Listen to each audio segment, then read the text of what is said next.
an idea, you make it. Through making it, you realize your idea was wrong, you have a new idea, etc.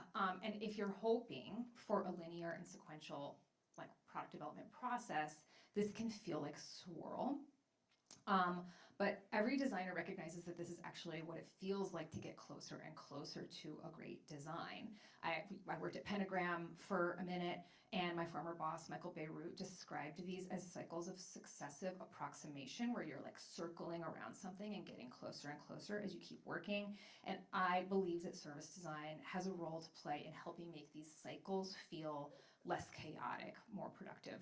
And last but not least, I hope that the work that we do helps foster inspiration. I am extremely inspired by our mission. I'm in love with this company, and the impact that this like very simple idea about belonging and trust has had on the world.